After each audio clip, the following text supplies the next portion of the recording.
다시 한번 우리 먼저 인사를 나눕시다. 메리 크리스마스.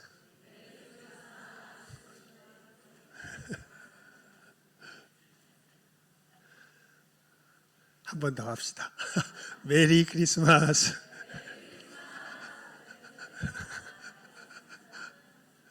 예. 메리 크리스마스.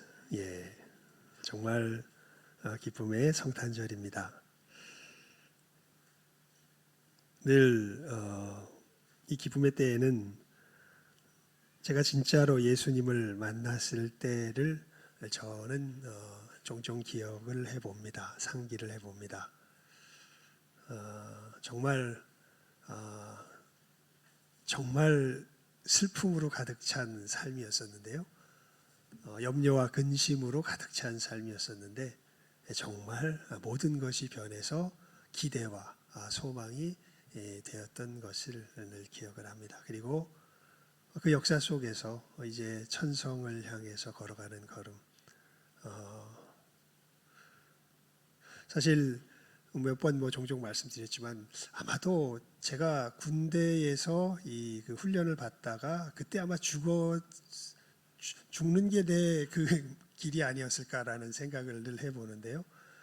갑작스럽게 엄청난 병이 들어가지고 이제 그 후속 열차를 타고 가는데 간 지수가 어마어마하게 뛰면서 열차 안에서 그냥 몸의 통제를 잃어버리면서 막 늑침이라 그러나요? 침을 흘리면서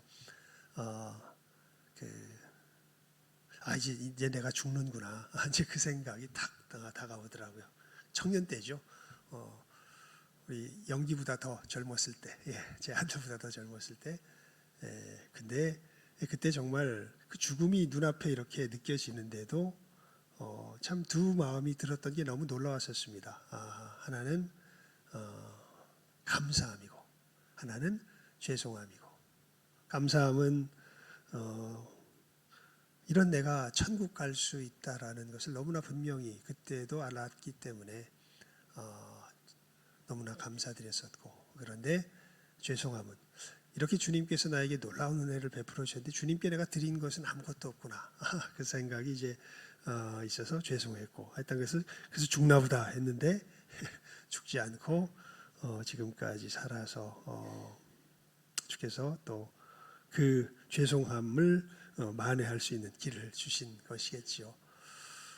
그래서 여러분, 저의 평생의 기도의 제목은요, 모든 사람들에게 이 기도의 제목을 이야기할 때 에베소서 6장에 있는 말씀이죠. 사도 바울이 에베소 교회 성도들에게 부탁했던 기도 제목인데 6장 19절입니다.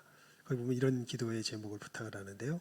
또 나를 위하여 구할 것은 내게 말씀을 주사 나로 입을 벌려 복음의 비밀을 담대히 알리게 하옵소서 할 것이니.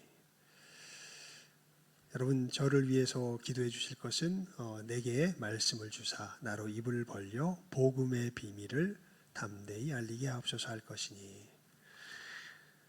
그래서 일단 저는 늘 모든 이 섬기는 일의 초점이 복음을 전하는 데 있습니다. 그래서 우리 교회에 와서 우리 성탄절마다 늘 하는 게 있죠. 성탄절에 장식을 할 때 늘 뭘 하죠? 우리 교회는 성탄 장식 늘 앞에 있잖아요. 처음에는 되게 조그만 걸로 시작했습니다. 사실 굉장히 조그만 걸로 시작을 했는데 이게 갑자기 커져가지고 이제 저 정도 크기가 됐는데 우리 늘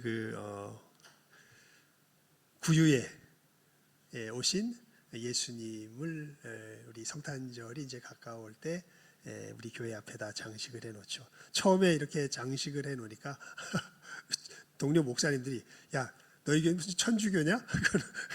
왜 그렇게 해놓냐? 이렇게 이제 좀 의아하게 생각하시는 분들도 있었고, 이렇게 장난삼아 짓궂게 물어보시는 분들도 계셨는데요. 또 세월 지나고 나니까 그거 어디서 했습니까? 나도 좀 하게 알려주십시오. 이제 그런 분들도 계셨는데 다른 것 때문이 아닙니다. 사실 이 장식을 놓는 것은, 여러분 장식 위에 늘 뭐가 기록되어 있는지 보셔요? 누가복음 2장 12절 말씀이 거기에 늘 기록되어 있죠. 여러분, 우리 누가복음 2장 12절 말씀 함께 읽어볼까요? 누가복음 2장 12절입니다. 시작하면 읽습니다. 시작. 너희가 가서 강보에 쌓여 구유에 누인 아기를 보리니 이것이 너희에게 표적이니라 하더니. 무엇에 대한 표적이냐면 11절이죠. 우리 11절도 같이 읽어볼까요? 시작. 오늘날 다윗의 동네에 너희를 위하여 구주가 나셨으니 곧 그리스도 주시니라. 그러니까 그분이 그리스도라는 표적이 뭐가 표적이라는 겁니까? 구유에 뉘어 있는 아기를 볼 건데 그 아기가 바로 누구다? 그리스도다. 그가 그리스도라는 표적은 그가 어디에 누워 있는 것이다.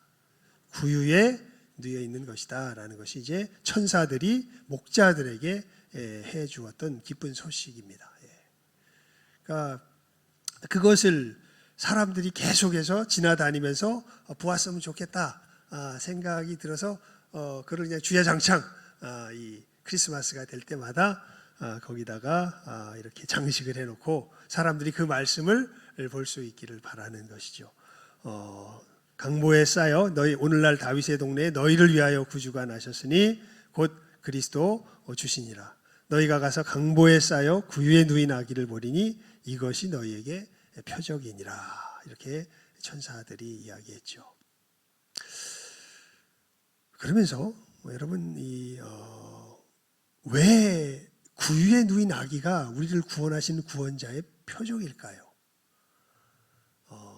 거기에 대해서 성경 말씀을 우리가 전체적인 내용 속에서 이 특별히 우리가 오늘 읽은 본문을 곰곰이 생각해 보면 참 놀라운 메시지가 담겨져 있습니다.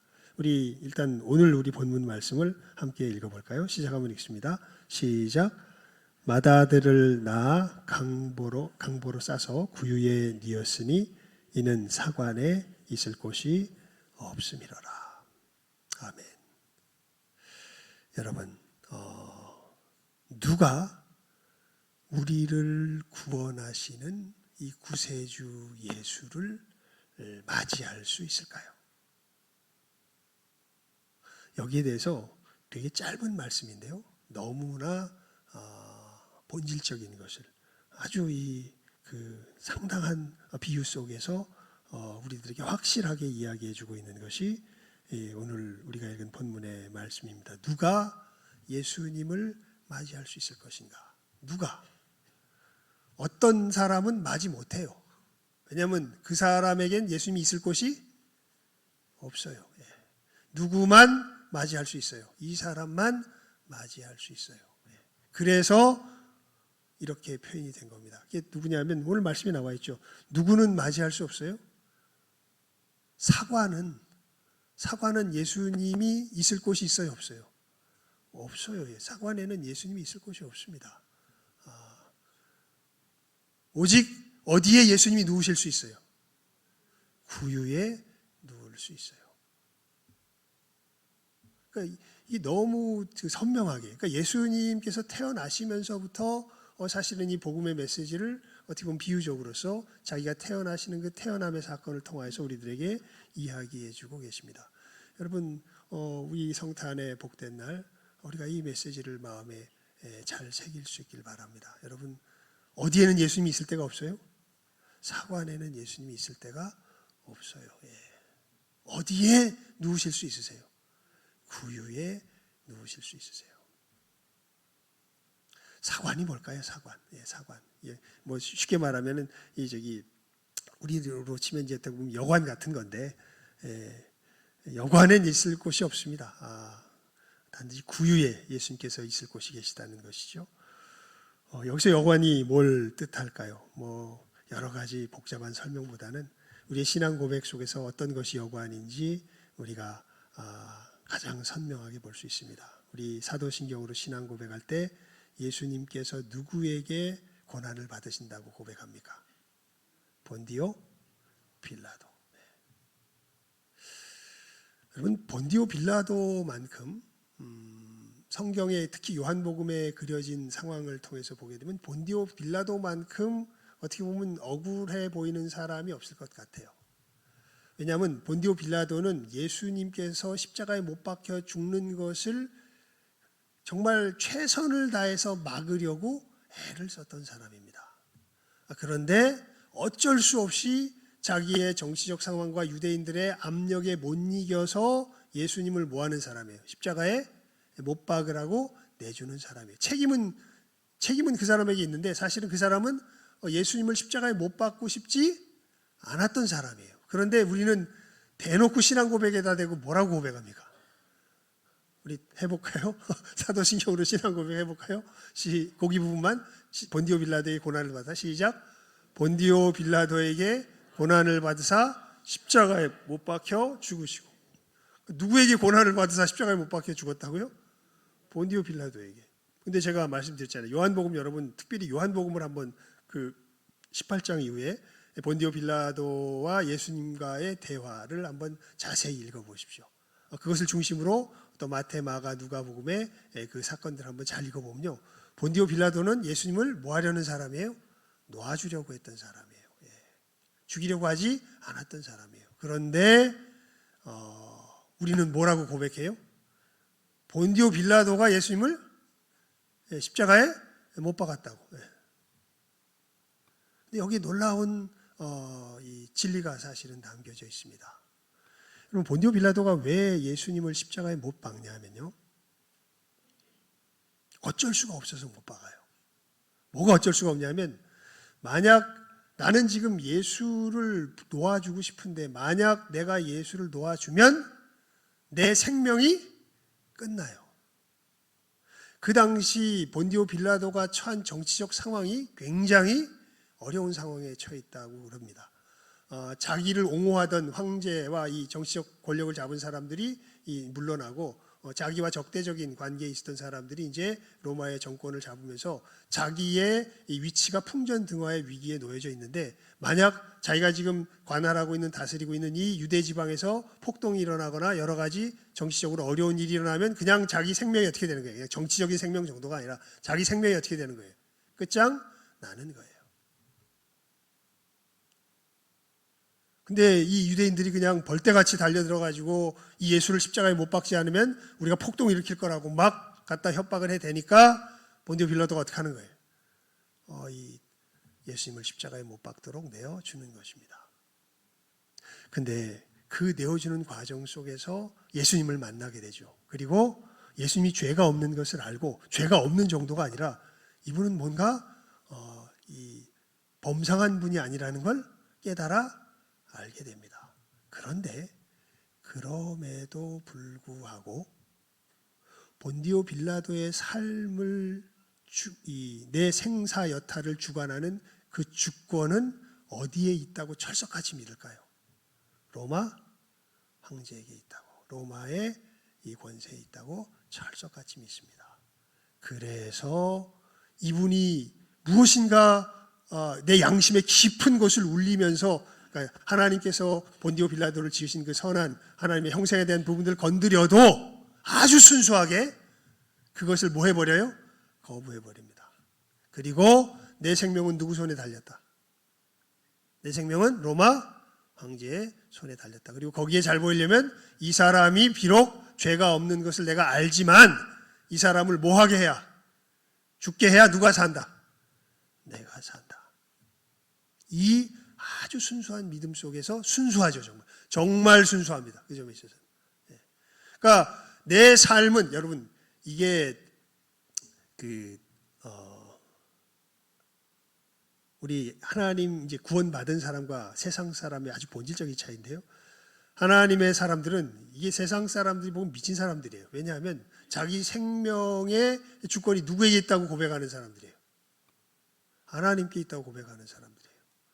여러분 이 초대교회 때요 무슨 일이 벌어지냐면 많은 사람들이요 이 막 사자밥이 되고 그리스도인들이 이 핍박 속에서 많이 죽어나갑니다. 그런데 희한한 일들이 발생해요. 뭐가 발생하냐면 이 사자밥이 되어서 죽어가면서 여러분 사자밥 돼서 죽어가면 여러분 어떻게 하겠어요? 사자 앞에서 막 도망다니고 피해 다니고 막 이러면서 이러다가 막 그냥 살려주세요 막 이러다가 으악 이러다가 죽을 거 아니에요 우리. 물론 으악 이런 얘기는 뭐 하겠지만 근데 이 사람들이 그렇게 사자밥이 되어 죽는데 뭘 하고 죽냐 하면 찬송을 하면서 죽습니다. 이게 미친 인간들이에요. 죽는데 찬송을 하면서 죽어요.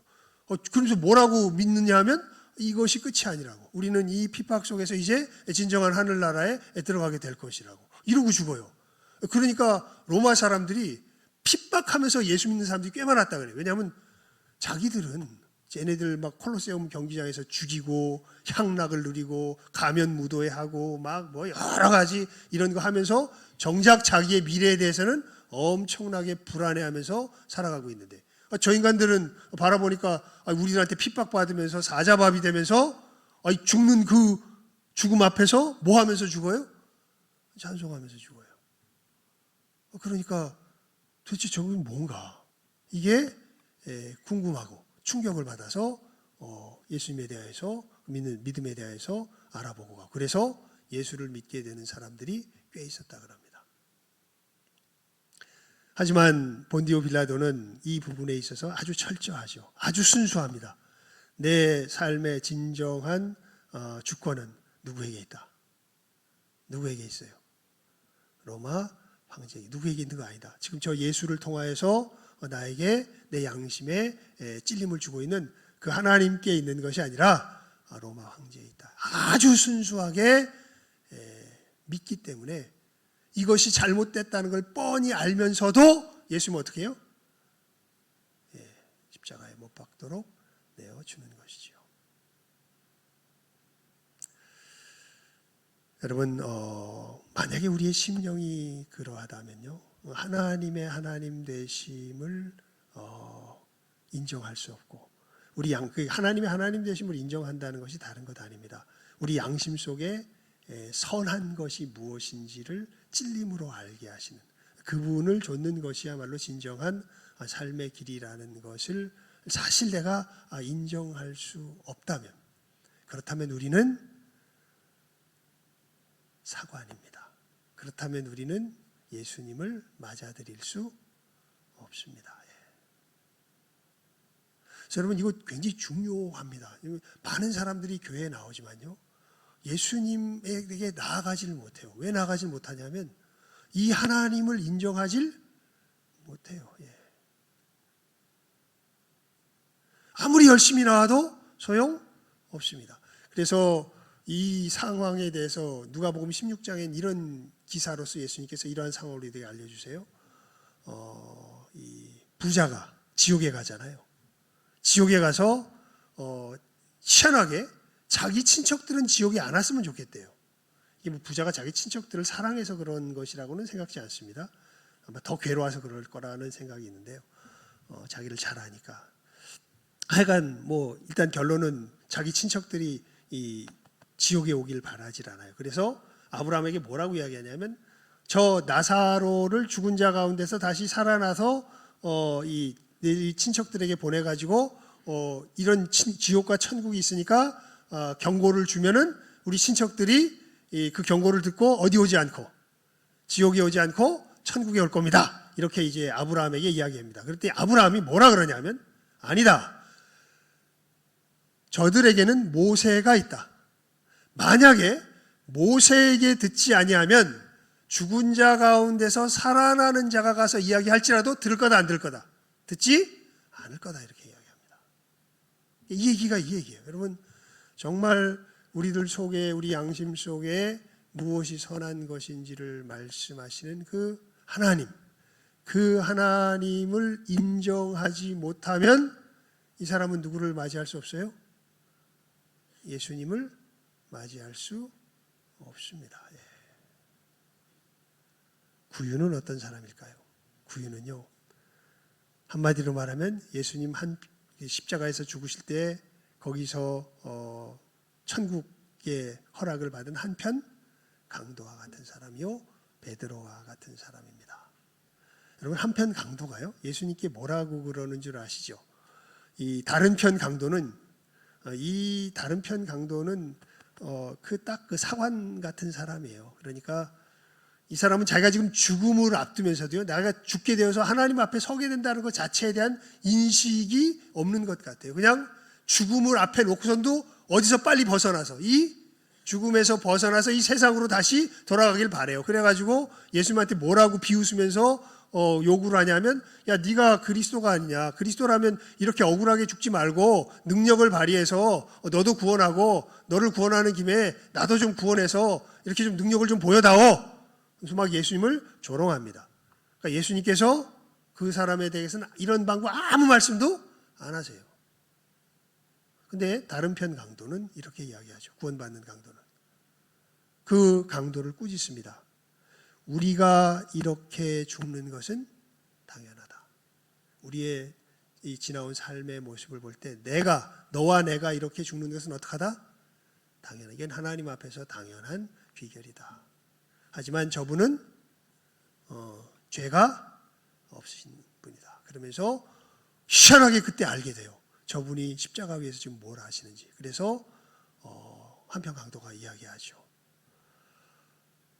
예수여, 당신의 나라에 임하실 때에 나를 기억하여 주옵소서. 그때 예수님께서 뭐라 그러세요? 그 강도에게 오늘 네가 나와 함께 낙원에 있으리라. 여러분, 베드로가 예수님께서 베드로의 배에서 이 설교를 하신 후에 어마어마한 고기를 잡게 하시죠. 사실은 이제 거기다 허탕치고서 그냥 그물 접고서 돌아가려고 그러는데 예수님께서 배를 청해서 그곳에 가셔서 이제 설교하시면서 이 그물을 던지라 해서 고기를 많이 잡고서 굉장히 놀란 다음에 예수님께 베드로가 했던 말이 뭔지 아십니까? 예수님 감사합니다. 고기 많이 잡게 해주셔서 너무 이거 아닙니다. 나는 죄인입니다. 나를 떠나소서. 이렇게 이야기하죠. 여러분, 어떤 사람이 구유들입니까? 이 구유는요, 그러니까 저는 구유하면은 딱 생각나는 이 상황이 있어요. 이게 뭐냐면, 영기가 아주 어렸을 때입니다. 겨우 걸어 다닐 수 있을 때, 지금 저렇게 컸지만, 그때 이제 서울대공원에 겨울철에 동물원에 갔었어요. 동물원에 갔는데, 그때는 겨울철이라 모든 동물들, 많은 동물들이 이제 아프리카 쪽 동물들은 이렇게 따뜻한 데 살아야 되잖아요. 그러니까 다 실내에다가 다 이렇게 몰아놔서 있습니다. 그래서 밖에서 구경 못하고 실내 들어가서 구경을 해야 돼요. 와, 아프리카관 해가지고 이 실내에 딱 들어갔는데 막 이 토가 나올라 그래서 죽는 줄 알았습니다. 어찌나 냄새가 역하든지요.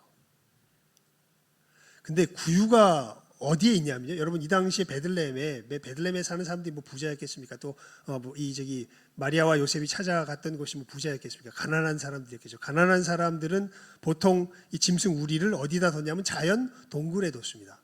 동굴 같으면은 음습하고 공기 환기 안 되고 그런 곳이 동굴이겠죠. 거기다가 그러니까 여러분, 거기에 짐승들이 거기다 뭐 똥도 싸고 뭐 여러 가지 해놨으니까 이게 얼마나 지저분했겠습니까? 근데 거기에 더하여서 예수님께서는 이 짐승들이 먹는 이 구유, 말이라는 게 입에 배가지고 뭐 양이나 염소 같은 그 밥통 위에 예수님께서 어떻게 되신 거예요? 낳자마자 거기에 누이신 거 아니에요?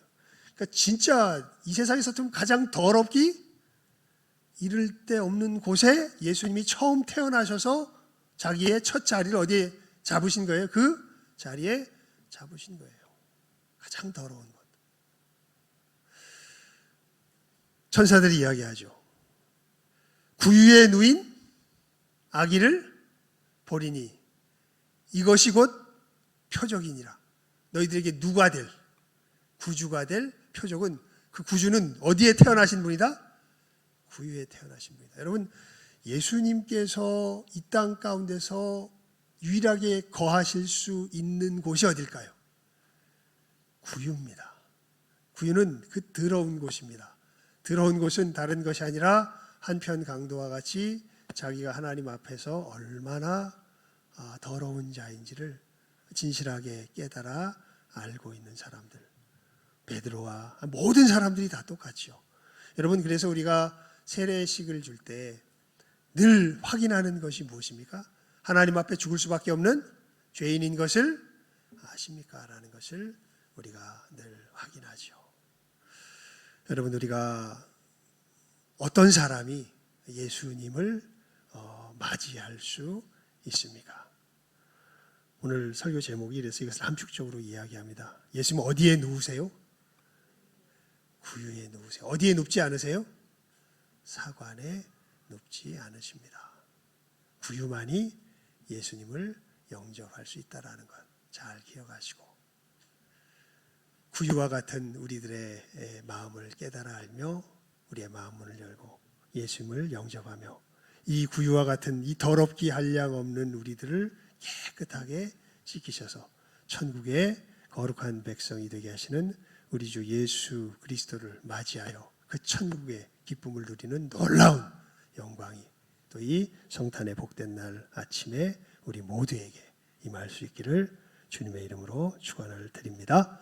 기도하겠습니다. 하나님 아버지 감사합니다. 저희들 예수님께서 사실은 오실 수 있는 곳이 다른 곳이 아니라 구유밖에 없었음을 우리가 성경을 곰곰이 묵상하여 보면 너무나 부인할 수 없게 확실하게 알려주고 계심을 오늘 말씀을 통하여서 다시 한번 확인합니다.